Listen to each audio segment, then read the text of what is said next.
I know I would have been furious because I live in a And project building, and if something hit it and they told me and it was there and my things were there and they told me I couldn't come back, I would have a blank fit. well, you know, Yeah. it's just like when people, you know, when Africans came to America enslaved, you know, they wiped out the history, the names, the The language, the religion. everything. And the same thing with Katrina. Those people who lived in public housing, when their names, they retained their African Americans' names, but they lost everything else. They Hmm. lost all their keepsakes, you know, Of all of their course. Oh memorabilia, yeah. you know, everything that was near and dear to them, their belongings, you know. Right.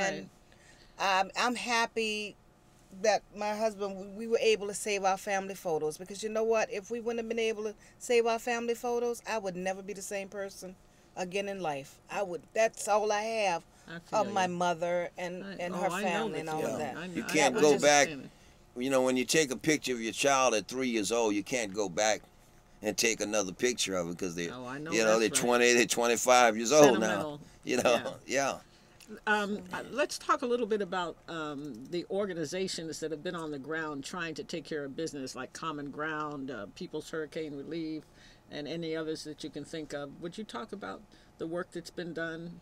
well, I'll let my husband pick up on some of the things he has witnessed, but I'll briefly say, as far as People's Hurricane Relief Fund and of course Malik's group, was Malik Rahim. yeah, Malik Yeah. Rahim. You know, Common Ground Collective was the first group on the ground, bar none, Former Panther to comrade brother. I to love begin Malik. to administer to the Yeah. people.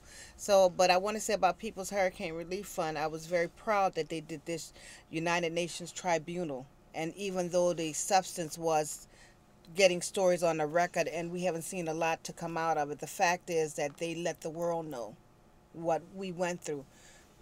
The difference between the UN policy for displaced people and America's policy is night and day. The UN policy calls for 3 years of support, calls for replacing housing altogether, you know, Hmm. and making sure people have